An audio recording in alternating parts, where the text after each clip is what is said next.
te bénissons pour ce jour béni où tu rassembles tes enfants pour écouter ta parole, pour prier par rapport à notre pays, notre Église et par rapport au monde. Merci de nous visiter au travers de ton Saint-Esprit dans l'orientation et, Seigneur, dans la livraison de ce message. Dans le nom de Jésus, nous avons prié. Amen. Le passage de ce jour se trouve dans le psaume 114. Nous allons lire donc les vers 1 au vers 8. Je lis la parole de Dieu. Quand Israël sortit d'Égypte, quand la maison de Jacob s'éloigna d'un peuple barbare, Juda devint son sanctuaire, Israël fut son domaine. La mer le vit et s'enfuit. Le Jourdain retourna en arrière. Les montagnes sautèrent comme des béliers, les collines comme des agneaux. Qu'as-tu, mer, pour t'enfuir, Jourdain pour retourner en arrière? Qu'avez-vous, montagne, pour sauter comme des béliers, et vous, collines, comme des agneaux?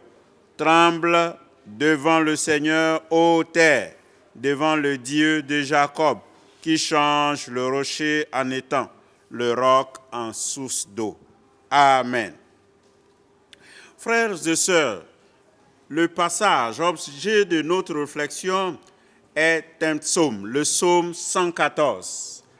Le contexte large présente le psaume 113, 114, 115 et 116 dans un groupe de psaumes ou de louanges qui donnent la gloire à Dieu. C'est des psaumes dits Alléluia, des psaumes qui parlent de la victoire de Dieu sur les ennemis des enfants d'Israël qu'il délivre à main forte et à main étendue.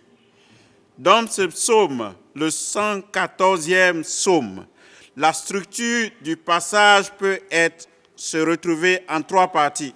La première partie de ce psaume 114 commence à partir du vers 1, se termine au vers 2. La deuxième partie commence du vers 3 jusqu'au vers 6. Et la dernière partie, c'est le vers 7 et le vers 8 qui terminent donc cette structure de ce psaume 114. De quoi s'agit-il dans la première partie? Le vers 1 et le vers 2 nous fait référence à un passé difficile pour Israël.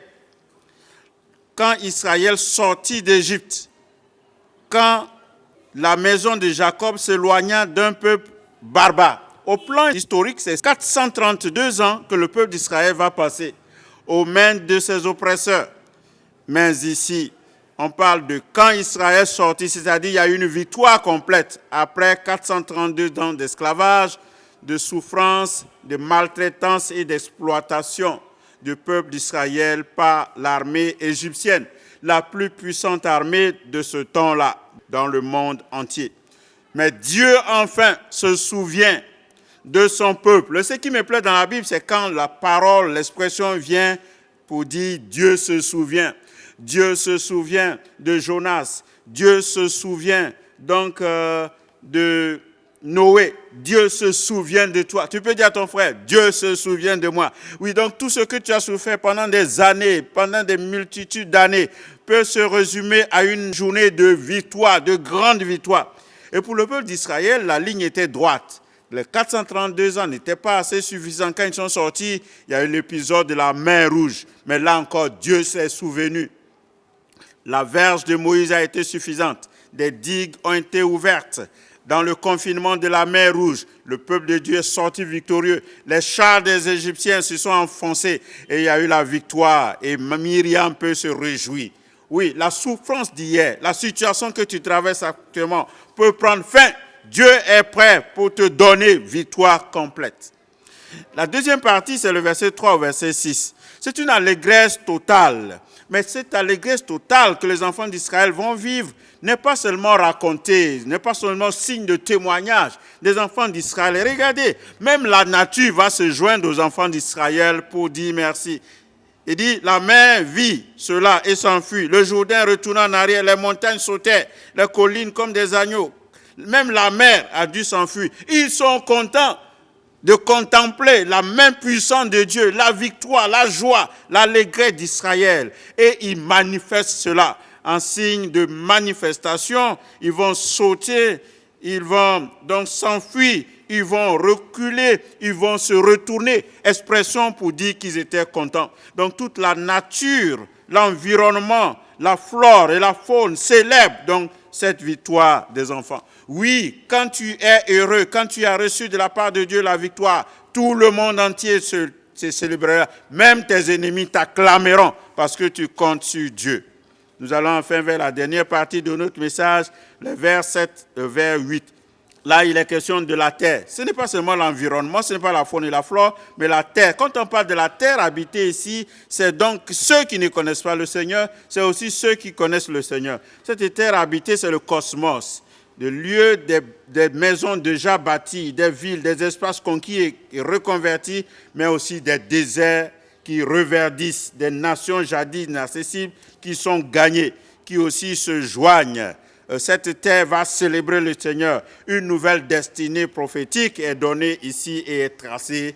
Quelle grâce. Ce psaume donc est un psaume d'espérance d'un Dieu qui donne la victoire, mais un Dieu qui continue l'histoire avec les hommes, avec son peuple, le peuple d'Israël. Que Dieu nous aide à savoir que même dans les moments difficiles, il est notre secours, un refuge qui ne manque jamais dans la détresse. Que le Seigneur nous bénisse et nous garde. Frères et sœurs, avant de terminer ce message, il est important que nous puissions prier parce que notre Dieu règne encore. Nous allons prier pour les situations difficiles de nos pays, de nos maisons, de nos gouvernements, de notre Église. Nous allons prier pour que Dieu agisse. Prions le Seigneur. Père, nous bénissons ton nom. Tu es le souverain maître des cieux de la terre, créateur. Au-dessus de nous, tu sièges. Tu vois, Seigneur, notre monde. Tu vois nos gouvernants. Tu vois, Seigneur, nos églises, tu vois nos administrations au niveau de chaque pays, au niveau de chaque nation. Tu vois les souffrances de ton peuple. Tu vois, Seigneur, la situation aussi bien économique que sociale.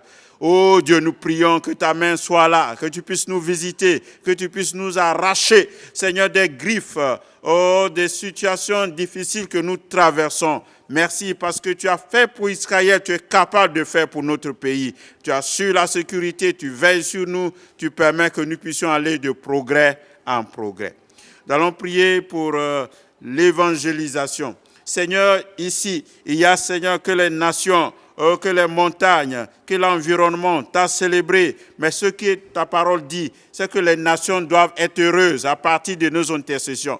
Nous prions, Seigneur, donc pour le nord de ce pays. Nous prions, Seigneur, pour les pays qui ne connaissent pas Jésus-Christ comme Seigneur Sauveur. Nous prions, Seigneur, que tu les attires, que tu touches les gouvernants, que tu touches, Seigneur, leur population. Les pays les plus inaccessibles, Seigneur, soient visités et touchés par l'onction de ton esprit. Merci pour ta grâce.